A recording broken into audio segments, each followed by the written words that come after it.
If there is anywhere in the world that would be considered haunted, a tuberculosis hospital would be the top on that list.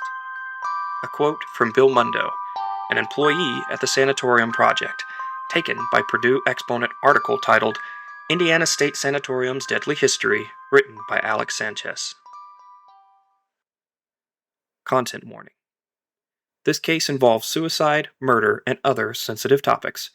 Listener discretion is advised. Hey walkers, one quick note before we begin. After we wrapped recording on this episode, something unexpected happened. A paranormal team called Crossroad X agreed to meet with us and share their own encounters inside the Indiana State Sanatorium.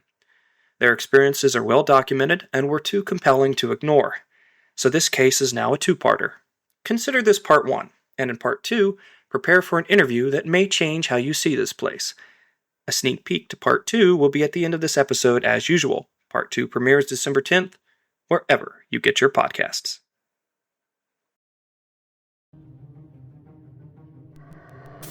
Welcome to Crypt Walkers, the podcast where the eerie and enigmatic come to life.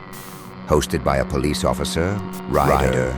But there was definitely something in that house. And his co-host, William. Legitimacy first is more important. Director of WTCW Paranormal.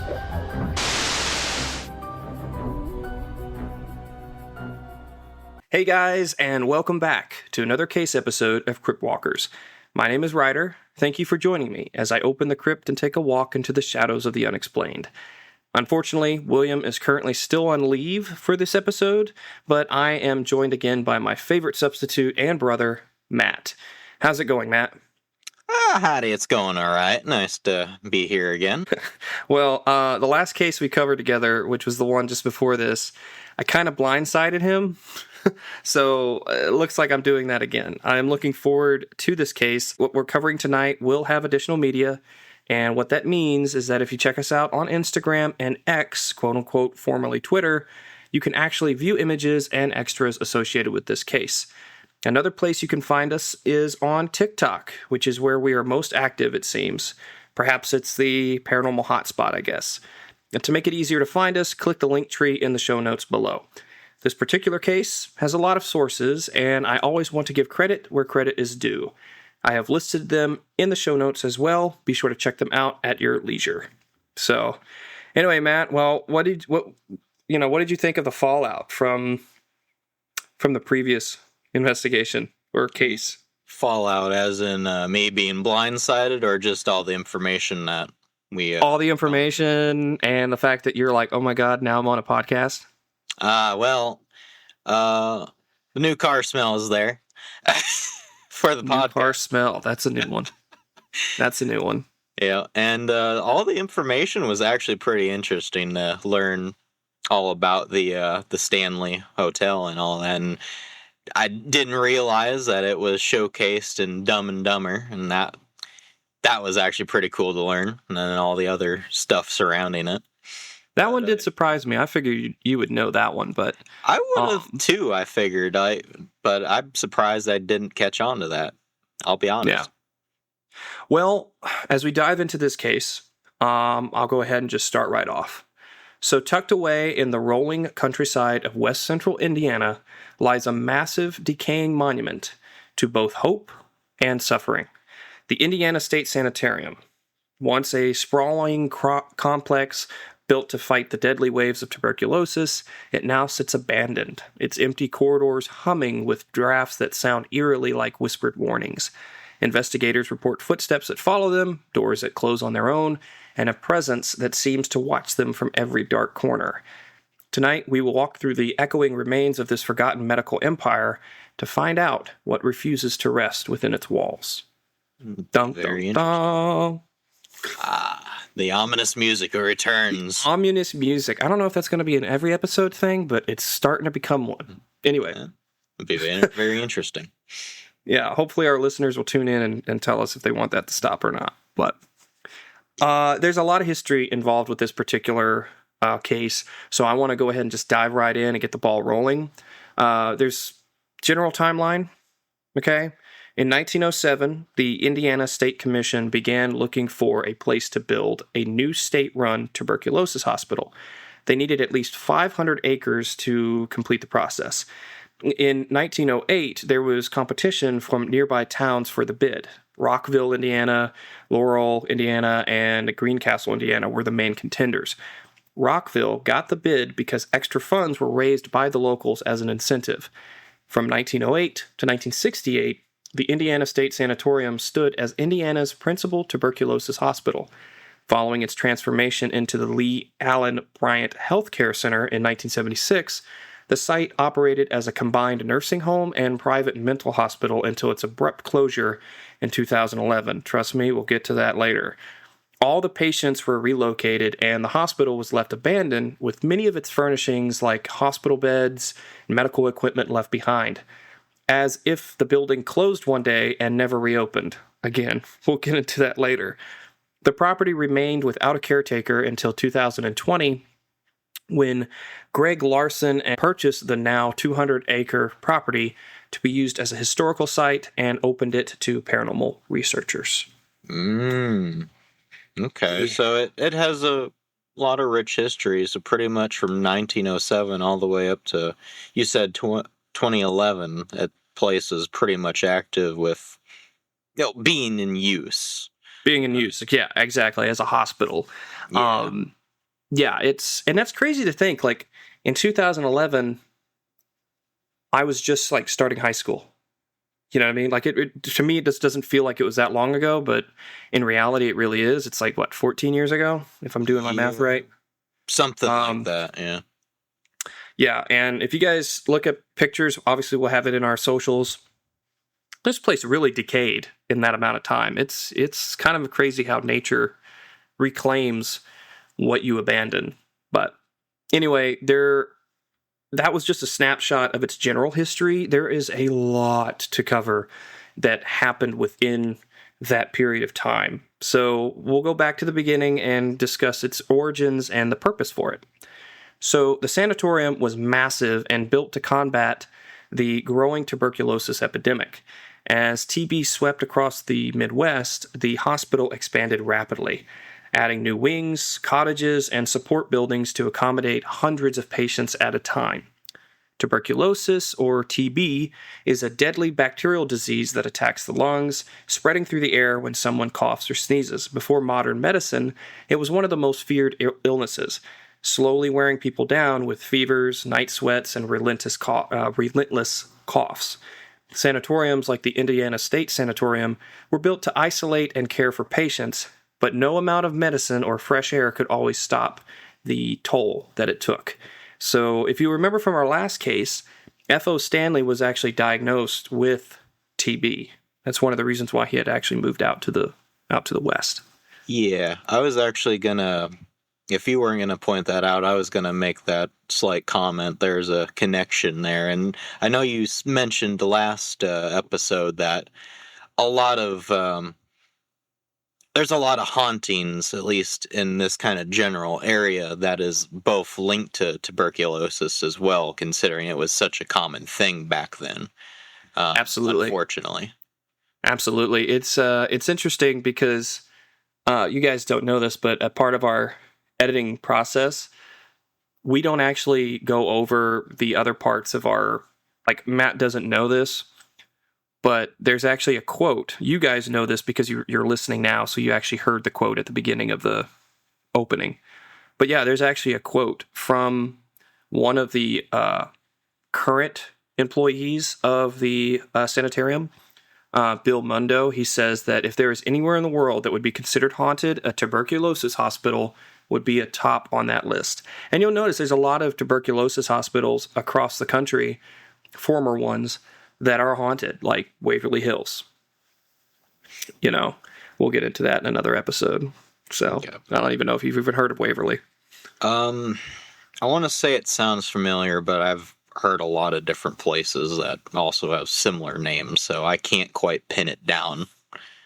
I tell you right now, we're definitely going to go to Waverly at some point, me and you. Okay. It's definitely going to happen. We're definitely going to cover a case on it. And it's, when you see it, you'll be like, oh, I've seen this before. Like, I know it. But anyway, back to our current sanitarium. So let's dive into kind of what life was like at the sanatorium. It was designed to be a self-sufficient community. The sanitarium included its own power plant, greenhouse, dairy barn, and housing for doctors and nurses, creating a self-contained campus to support the needs of its patients and staff. It was basically a self-contained town. Patients and staff worked the fields, tended gardens, and livestock that fed everyone within its walls. Workshops hummed with carpentry and laundry, while the facility often generated its own power and managed its own water supply. Now, of course, we're talking about stuff that was in the beginning, when it was a sanatorium. Later on, of course, when it became the nursing home, the power dynamic kind of shifted. They started not using their own power, but everything was designed to keep the operation running without outside help. Not just out of necessity, but to protect patients from the outside world, and the outside world from them. In a way, it was a place completely cut off from the world, yet full of life, labor, and the quiet rhythms of survival. Side note here, there was even a covered bridge built on one of the access roads to the hospital just to allow for heavier equipment to deliver the coal to the property's power and heating plant. It still exists today as a historical site. Imagine that, take that for a second, that whole premise, because, obviously, yes, they're working with tuberculosis, and one of the best ways to keep it isolated is, isolate everyone including the workers. So just imagine that, you're a doctor starting out, and you hire out for this place. You've got a family and such, and effectively, imagine that you're cut off now from your family. You're essentially in this isolated community, and there's no real way back out of that. You're just kind of there. I'd imagine. I don't know what if they had a whole set of guidelines or rules, like no one could go back unless cleared or something like that. But just kind of imagine that premise. You're just essentially stuck there. Yeah. And not only that, you're dealing with one of the worst illnesses of the time. Yeah, and there's no guarantees you could come out of that alive, because obviously I'm sure the staff got affected by tuberculosis in some way or form, whether catching it themselves or just in general being in that environment surrounded by the illness and death, essentially. That would weigh on you mentally, I'm sure. Yeah, I think we always kind of look up to our healthcare workers, especially during the recent pandemic. But we don't, you take it for granted. Like, these guys, these men and women knew what they were getting into, especially at that time. They knew the danger, and they knew that it was basically incurable at that moment. And they purposely went in anyway. So shout out to them for that. I definitely celebrate their history as a sanitarium, the tuberculosis sanitarium. Not so much as the nursing home and mental hospital as we get a little bit further down the line. Yeah. But definitely as it was as a tuberculosis hospital. So, speaking of going further down the line, let's talk about the expansion and the decline of the hospital. By the 1920s and the 30s, it had grown into a sprawling campus. But as medical science advanced, particularly with the discovery of antibiotics like streptomycin in the 1940s, the need for a long-term isolation hospital began to fade. Patient numbers dwindled, funding decreased, and a large portion of the facility fell into disuse. By 1968, the sanitarium had largely emptied, and it found new life as the Lee Allen Bryant Healthcare Center in 1974, which was a nursing home and private mental hospital. According to an article on PurdueExponent.org titled Indiana State Sanatorium's Deadly History Attracts Interest from Across the World by Alex Sanchez, the operation's abrupt closure was ushered in by a history of tax issues, neglect, malpractice, and wrongful death lawsuits. The United States Marshal Service, yes, you heard that right, the United States Marshals, were utilized, and they came in and immediately closed the complex almost entirely overnight. All patients were moved to other facilities, and everything was left behind. Today, only 1/3 of the original buildings remain. Imagine that. Just having the marshals come in and effectively close the place. That's crazy. That had to have been a day for everybody involved. Yeah. So, when the Lee Allen Bryant Healthcare Center opened in 1974, they originally did it just as a primarily nursing home. Okay, that was their main focus. However, due to the lack of patients, they made a deal with a nearby psychiatric hospital that was closing. That they would not only take just 1 or 2 of their patients, but all of them. The community of Rockville was not excited about this, because now they had an influx of people, some of them criminally insane, right on their doorstep. Needless to say, Lee Allen Bryant did not develop a great reputation.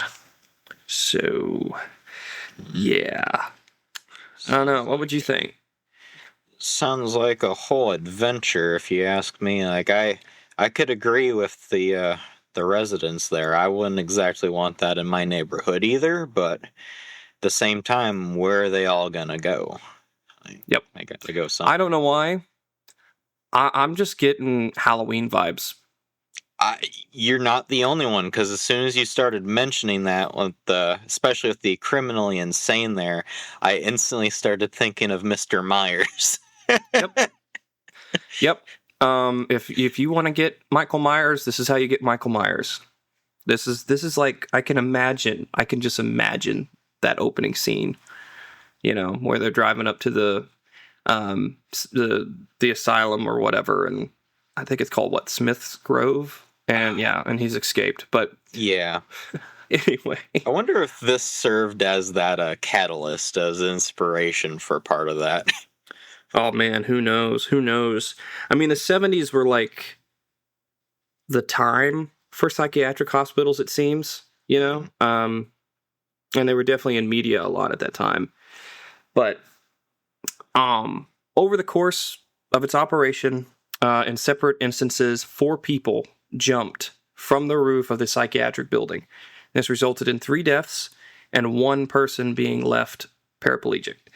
Oof. In 2002, a woman who was a patient was found dead of hypothermia on the hospital grounds. Talk about neglect.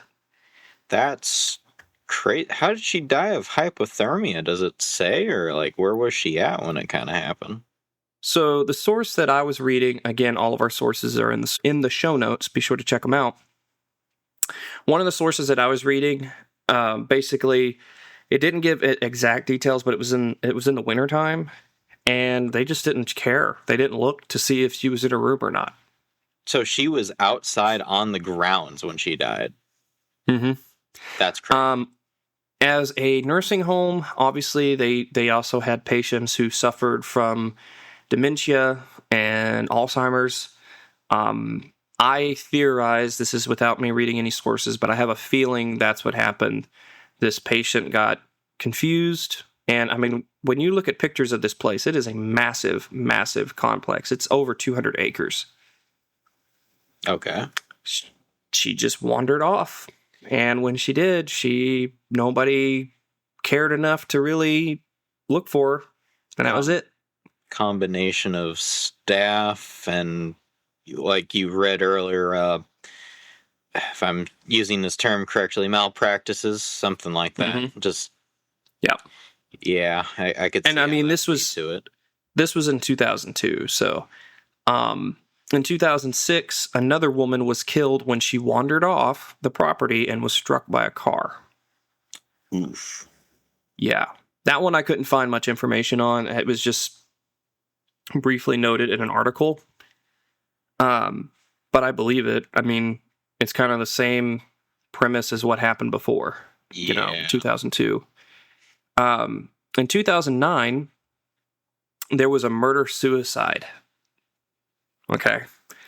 I'll go ahead and read that article. Okay. It's titled, Sheriff of Rockville deaths were murder-suicide. This came from WTHR.com,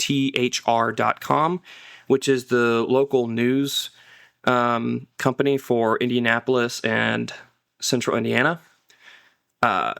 It states, if I can zoom in here, so it states that in Rockville, authorities say, this was published on August 7th, 2009, Rockville authorities say that 2 workers found fatally shot at a healthcare facility in western Indiana died in a murder-suicide.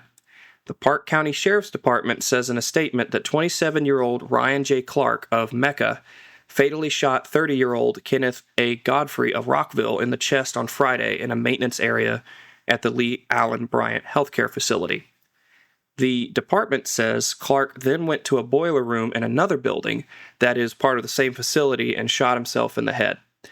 A co-worker found Clark's body and called officers who found Godfrey's body on the scene. The statement Saturday said that the men had been in a dispute. Rockville is located about 60 miles west of Indianapolis. So yeah, that's intense. What? That's intense. So just to recap, we go from a tuberculosis hospital to essentially a insane asylum for some people. And what is the other thing? Nursing home for others. Nursing home for others. To straight up a murder-suicide hotline area.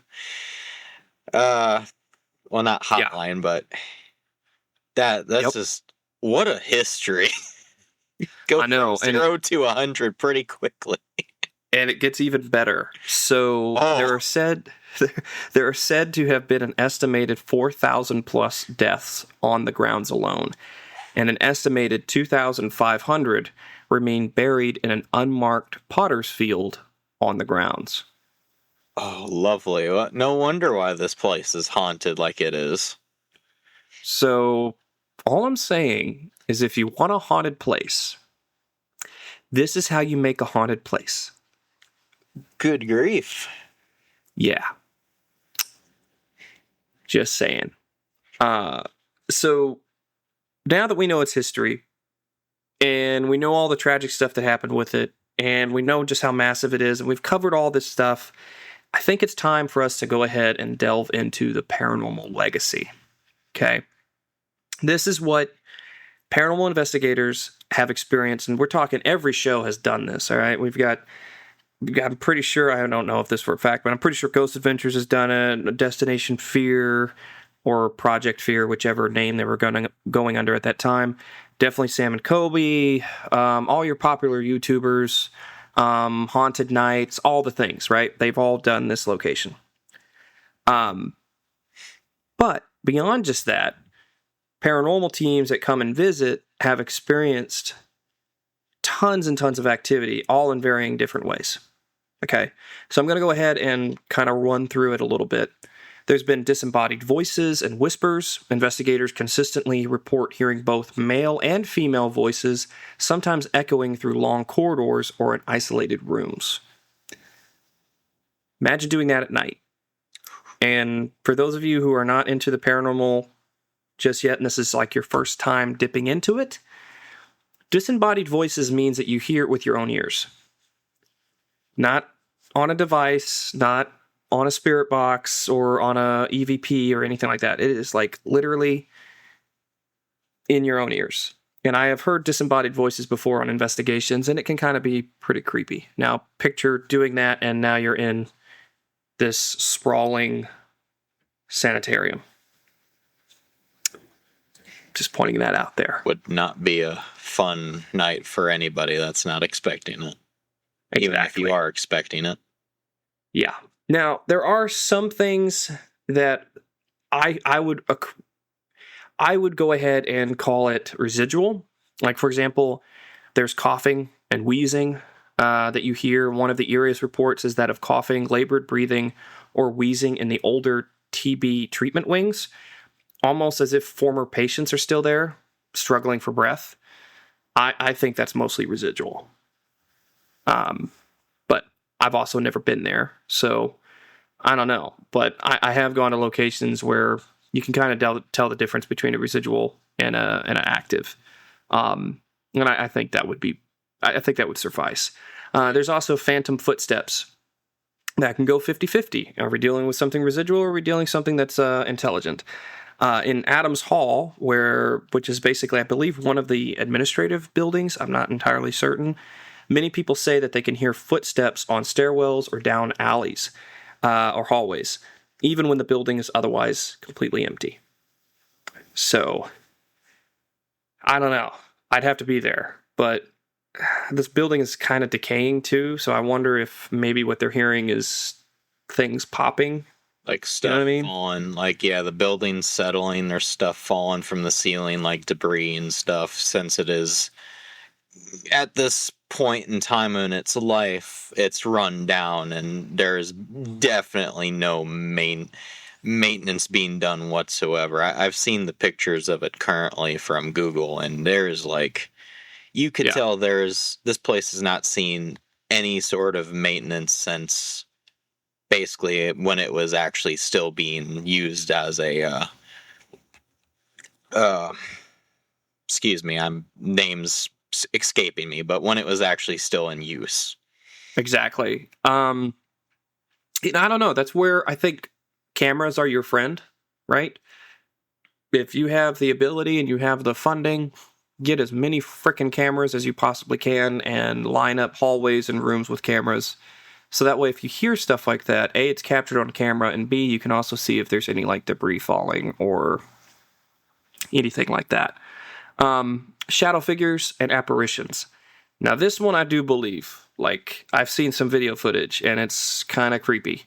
The building is riddled with it. Like, buildings are riddled with it, including, especially the psychiatric hospital. Shadowy shapes, usually at the edge of the vision, are common. They're also frequently reported apparitions of a woman, sometimes spotted near the laundry room or the offices. So, the offices, I believe, are actually currently in use. That's where the current owners have like their base, if that makes sense, where you go to check in and it's a little bit more upkept. Yeah. Yeah, that makes sense. Kind of like I know what you're hinting at. I can't think of the proper name of it, but yeah, I get what you're saying. Yeah. So there's also poltergeist activity reported in the laundry room.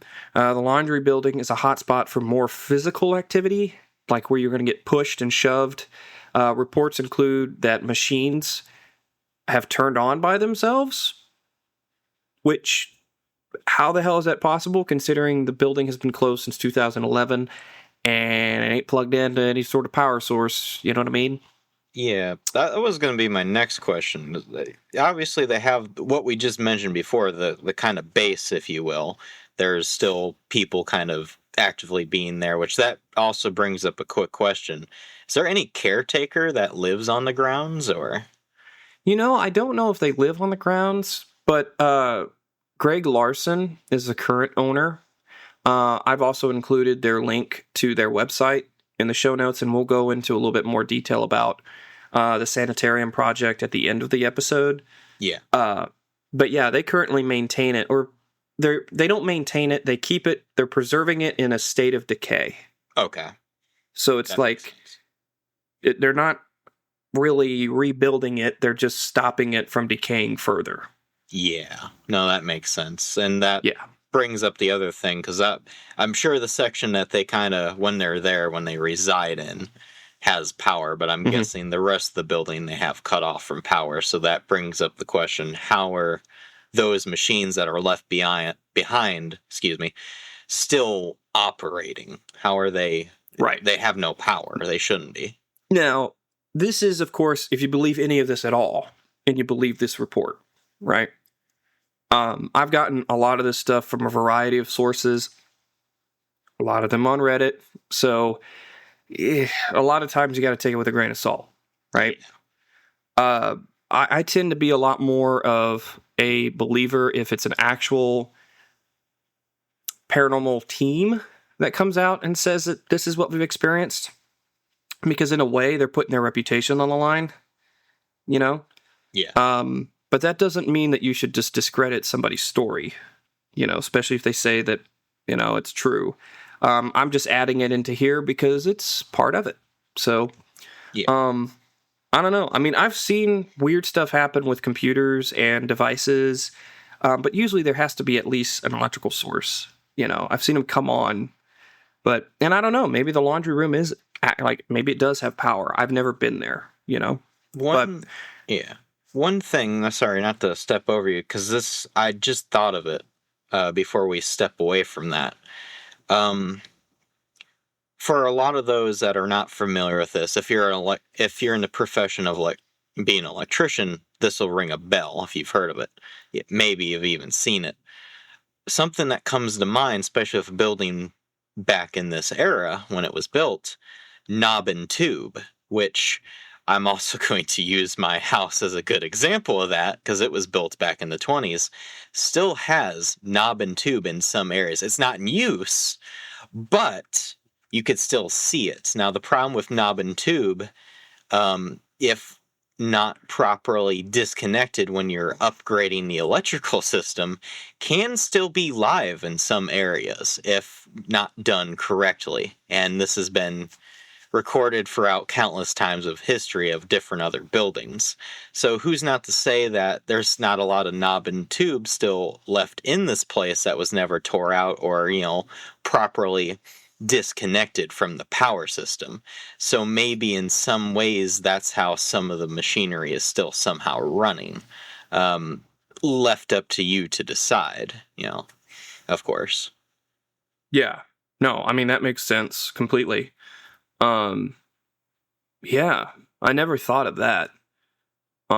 If there's anybody listening to this who is engineerically inclined, is that the right word? I don't know. You might be able to provide some details in that. Do, reach out to us on all the socials, what do they call it? DM us? Something like that, yeah. Send it DM us. Yeah. Yeah. DM us. Look at me being a content creator. I like Direct message, DM. Direct message. Anyway, okay, so moving on from the banter here. There's also icy cold spots that have been reported. Some investigators say that they feel sudden drops in temperature, especially in areas like the old patient wards or the underground tunnel system. Yeah. So I'm a little skeptical when it comes to cold spots. I almost have to be there to really experience it. And to I always love to have a device in my hand. Mel meter is great. But the reason why I say I'm skeptical, particular with this location, is the fact that if you look at pictures, I mean, this place is drafty as hell. I mean, there's windows gone. There's parts of the roof are gone. Being a little bit of a skeptic, I would think that you'd have to kind of take that. I would want activity to coincide with it. You know what I mean? Yeah. Like a temperatures drop, but at the same time EMF spikes. That's kind of cool. That's a correlation there, And at the same time, maybe we get an object that moves, or a motion detector goes off, or whatnot. You know what I mean? Yeah. Like there has to be something that kind of connects to it. But so again, saying I'm definitely not discrediting anybody who reports that. But one place that I would say that would be kind of credible would be the underground tunnel system, because unless you really feel a breeze, I mean, I don't know. Like if you're in one section of the tunnel and you record a baseline temperature and yet it drops, I mean, what's the cause of that? Typically anything underground is a pretty steady temperature. This is true. Yeah. Speaking of the tunnel system, so there are steam tunnels that run beneath the complex and they connect all the buildings together. Okay. If it's anything like the tunnels that I'm familiar with, it can be kind of creepy.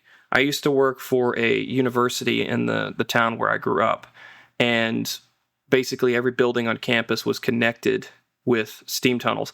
And yes, they're believed to be haunted. I won't reveal exactly where that university was because I was a cop there. But the thing is that like they're creepy and they're believed to be haunted. So I would not. I wouldn't necessarily doubt that, tunnels are just creepy in general. But in this case, the sanitarium has tunnels just like it that connect all the old buildings together. And yes, investigators are allowed to access some of those tunnels. Some say that they feel watched. Others claim that they see shapes darting in and out of view. So if you ever visit, you got to go in the tunnels. That sounds like a fun adventure if I've ever heard of one. Yeah. Imagine yourself walking halfway down a tunnel, alone, solo, and your flashlight decides, I'm done for tonight. I mean, I can't say that I've done it in a steam service tunnel for like either power generation or heating, because I'm sure that's what they were used for, considering it had a power plant at one point. But I've kind of done that in a train tunnel. No, my flashlight did not die. I turned it off purposely, but abandoned train tunnel. I want to specify the tracks were long torn up in the 80s. It's now a biking trail, but I won't say where, but yeah. I think this is part of the show where Matt tells us that he's a trespasser. No, sure. I'm kidding. No, I like to ask for permission before going on stuff like that. But yeah, there is a building. There's a building where I used to work that essentially was like the main hub of all these tunnels and where they would all come together. And at night we'd go out on patrol, and sometimes we'd have to go to this building. And we'd find doors open that shouldn't be open. And we'd go in, and I'll tell you right now, even though this boiler room, which is massive, by the way, I mean, it looks like it just jumped right off the set of Elm Street, Nightmare on Elm Street. Even though the lights are on, it's creepy as hell. Keep in mind, I got a badge and a gun. You know what I mean? Like, I shouldn't be afraid of anything, but I'm sitting down there and I'm just like, what the hell, And you go and you've got all these tunnels that are connected to this one building. And, Stevie, if you're out there listening, you know which building I'm talking about. And there was one particular night where Stevie actually called me up because she had found a door open and she wanted another officer to go with her. Because it's protocol that we should back each other up when we're going into a situation, Yeah. Because the building's supposed to be closed and it isn't. But when she showed me why she was kind of freaked out a little bit, it freaked the hell out of me. There's like this radio station that hosts out of that building. Yeah. And they had the creepiest macabre music that was just playing on a constant loop. Even though there was no one in the radio station, like in the studio or whatever, it was just playing, whatever it plays for the night. Yeah. No. Just no. It's creepy. It's creepy. I'm sorry, but Phantom of the Opera was better. Oh, okay. Yeah.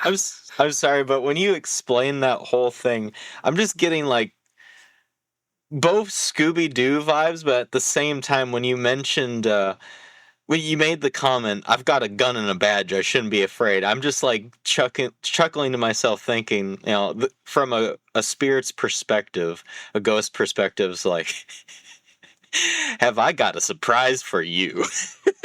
Oh, yeah. It's like, Step your on this, buddy. Gun does not mean anything to me. Yeah. Yeah, and I want to point this out there that, Stevie is not a chicken or anything like that. I mean, yeah. I've seen her deal with some interesting subjects before. So she's not afraid of really anything, and it did kind of, I was like, oh man, what are we coming up on? When she called me and she said, hey, I need you to come and walk through this building with me because there's some creepy music going on right now. And to this day, we can't figure out what the heck that was. like why it was playing, why there was anything, But anyway, I digress. We'll go back to our case now. Sorry, guys, we really go off on these tangents. It happens. And I'm gonna try to keep it down. All right. So we talked about the tunnels, and then we're going to talk about one particular spirit. Nobody really knows exactly what his name is or what he's connected with, but that's the doctor's ghost. According to some, there's a lingering presence of a doctor or clinician who occasionally is heard walking, sensed, seen, particularly in older wings. And it's always the same figure. So he's been photographed, and he's also been seen by paranormal investigators. So maybe he's making his rounds. Again, is it intelligent or is it residual? Who knows? No idea. Yeah. So today, people can visit the sanitarium and conduct overnight investigations. So paranormal groups, tour operators, and independent ghost hunters have reported a variety of EVPs, which are electronic voice phenomenon, unexplained touches, and unexplained physical interactions during overnight investigations in almost every single building of the complex. So there's not a single place in this property that is not active in some sort of manner. Okay. Yeah. On Reddit, other forums, several people who have spent nights there claim to have felt being watched, seen figures, or recorded doors closing by themselves. Links to all those are going to be in the show notes, by the way. So there's a lot, and I didn't want to go through them all here. I kind of summed them up. One investigator recalls standing alone on the third floor of the women's ward when she suddenly felt eyes on her. At the edge of her vision, a figure peeked from around the wall, vanishing almost as quickly as it appeared. Later, during a routine sweep with EMF meters, a double glass door slammed shut all on its own, though no one else was near. Dun dun dun. I won't reveal who that was, by the way, because I don't have their permission, right? So, gotcha. Yeah, but it's a good source, I guess. Another night. Where was that from again? Most of the personal stories are from Reddit. Okay. So yeah, you could take that as you will. Gotcha. Not gonna judge. Just saying. So same. Another night, as a couple packed up to leave the old TB ward, a lone cough echoed from the right side of the exit, hollow, labored, and unmistakably human. Like I said, many interpret these sounds as the lingering presence of patients who have never left. Dun, dun, dun. Again, I think it's residual, to be honest with you. Yeah. I'd like to come back to that when we're done going through some of this, when we get to the theories, because there's a few things that popped in my head while going through some of this. Really? Okay. Well, there's definitely a part where we'll have our final thoughts, which I'm excited for, because we're almost through all the haunting stuff, sort of. Yeah. So a professional team, Shadow Hunters Paranormal, had their own chilling encounters. One member swore he saw a woman's apparition hide her head around a wall. Her gown appeared stained, her long hair obscuring her face, and yet there was a grin, fleeting and terrifying. Tunnels beneath the complex unnerved them the most, so dark that even 2 inches ahead of them vanished into pitch darkness. One investigator reported coming away with a scratch, and another described a sensation of being followed through empty hallways. So, even beyond sight and sound, visitors speak of a heavy, almost suffocating energy in certain rooms. And if you go and, I say watch, but read that article by the Purdue exponent, I believe what was his name? Alex Sanchez. The video version of that, he actually talks about that, like as he's walking through the hallway. And they don't really lean too much into the paranormal, but there's a part where he actually goes, I feel like something is just so oppressive right here, you know? Saying he's basically acknowledging something, which he wouldn't normally do, I guess, in a scenario. And this is in broad daylight. Okay. Broad daylight. And there's nothing dark. Like everything's lit up enough, you know, from daylight. So, That just puts to show just how active this place is. So the laundry, the old power plant, and some patient wards, their personal belongings are still there. They were left behind when the sanatorium closed. Oof. Like, they're still in rooms. You can find suitcases, books, clothing.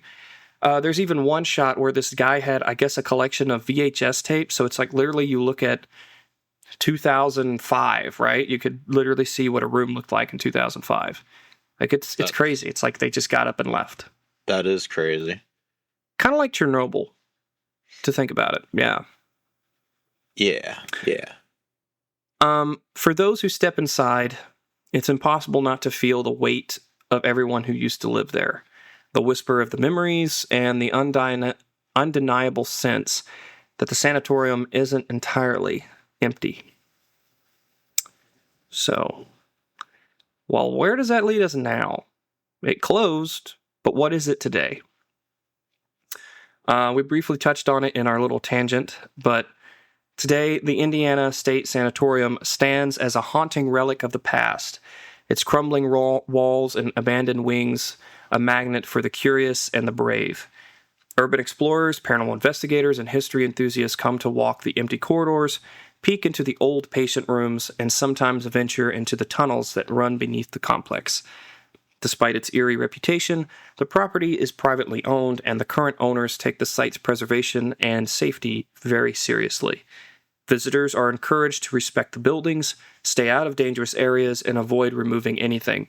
The sanatorium's history is fragile, and the structures themselves are unstable. Those who come seeking adventure are reminded that the real stories of the place are found in careful observation, respectful curiosity, and leaving the site as undisturbed as they found it, so that way the echoes of the past can continue to linger safely for those who come after. Check out the owner's current website, thesanatorium.net, and see how you guys can be a part of its haunted history, as well as check it out, tour, all the things. So now we turn the mic towards you. Have you been to the Indiana State Sanatorium?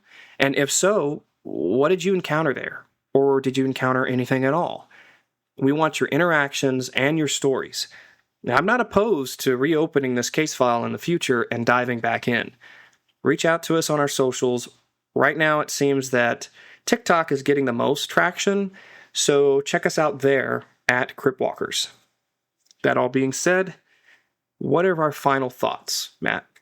All right. Well, I'm going to kind of skim through this, while also being somewhat thorough, because I did say there's a few things that popped in my head and thoughts while going through some of these. Make sure I get them. So, and not to discredit anyone, because there's a lot of good encounters people have had, or stories, whether posted on Reddit or some other forum somewhere else, that I wouldn't be quick to disprove.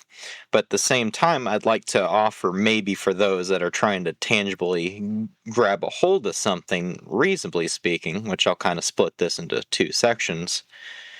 In terms of hearing noises, or maybe stuff just kind of going bump in the night, and I know we covered over this before, it is a crumbling site, albeit, yes, it's trying to be stabilized by the current caretaker there, but there's still going to be stuff that falls from the ceiling, stuff like that. Not to mention, which I had thought about that after the fact of talking about that, even potentially like wildlife and stuff, like birds, or maybe a raccoon or something that maybe somehow gets into the building, causing a ruckus, which some people could be maybe hearing. Not to mention maybe the would-be assailant, not to be disrespectful to anybody, like either a homeless person trying to find shelter, or maybe someone else with ulterior motives that shouldn't be there.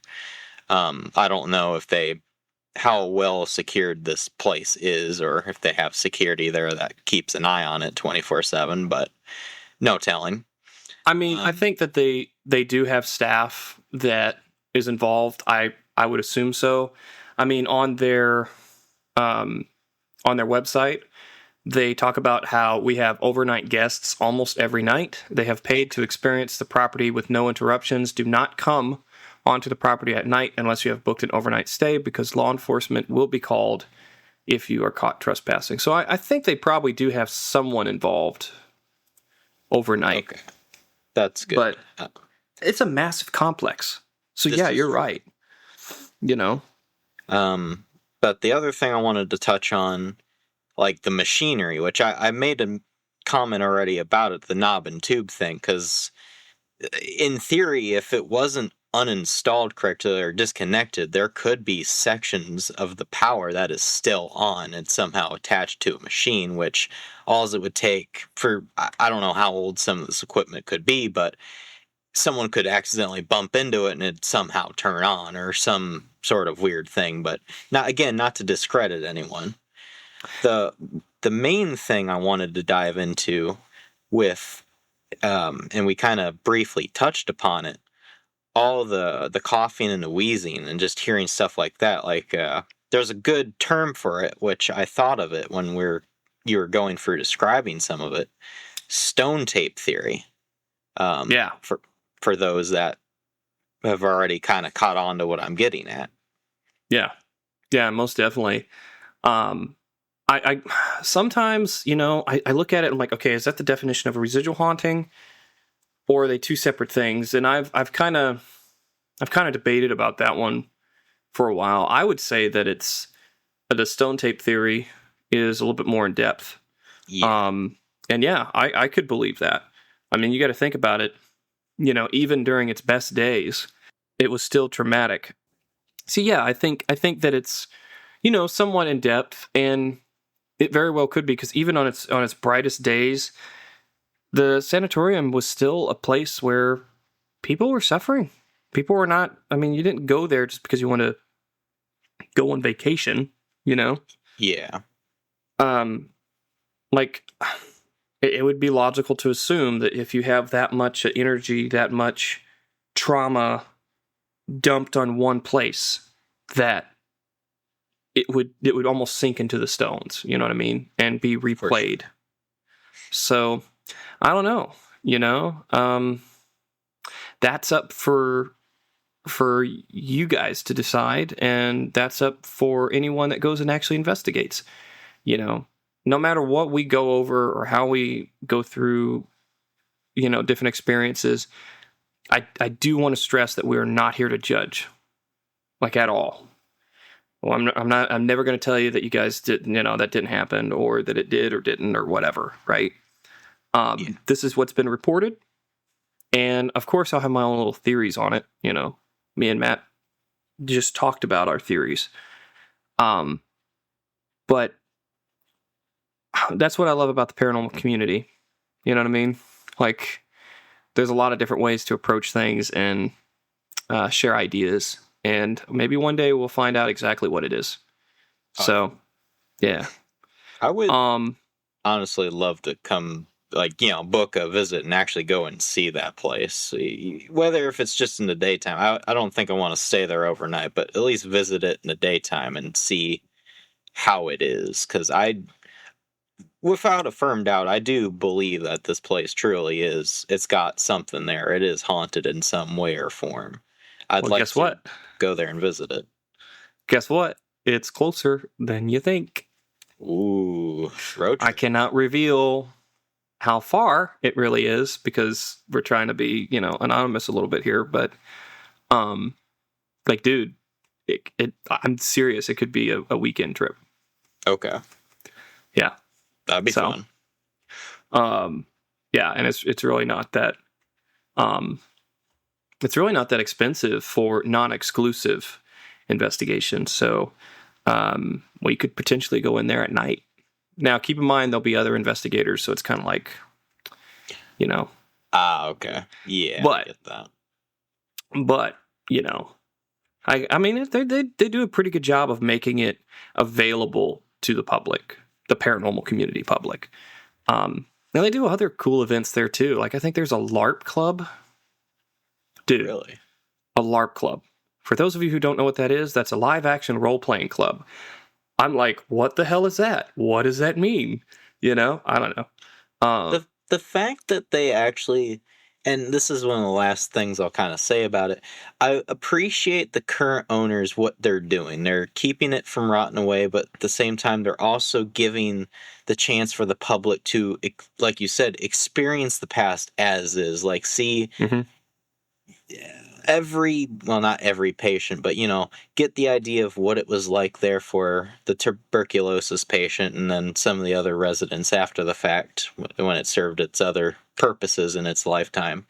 I love that they're preserving that, and they're doing everything in their power to, keep that around for more generations to come.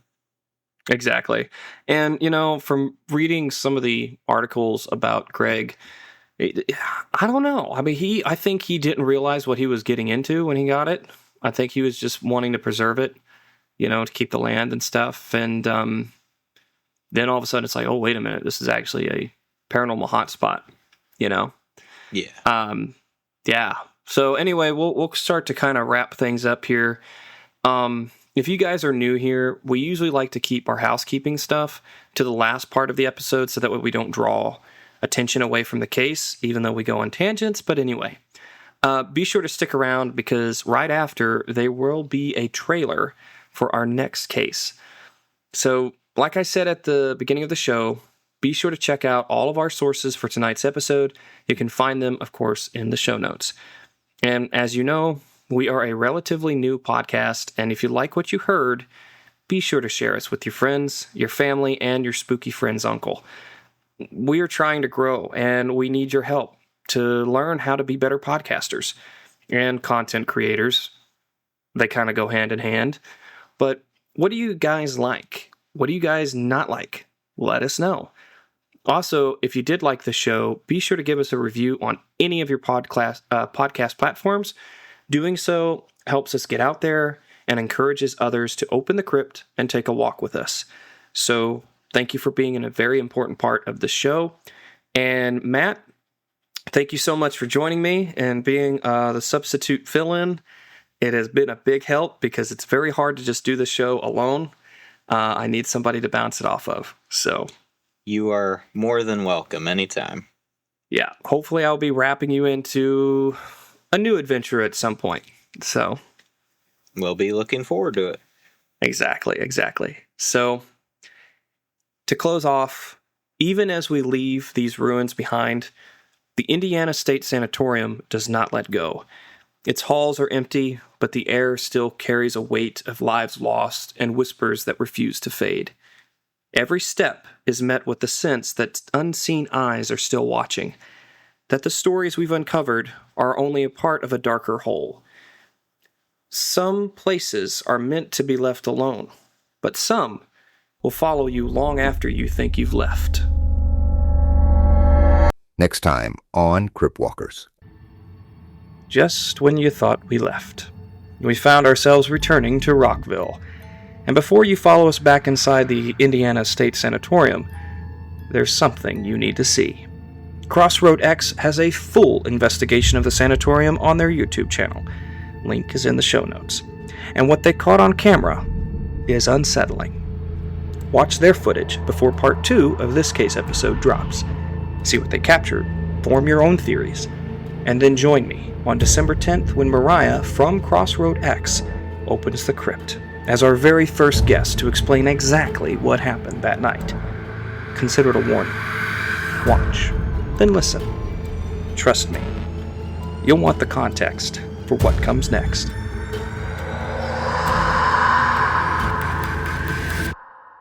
Part 2 airs Wednesday, December 10th, wherever you get your podcasts.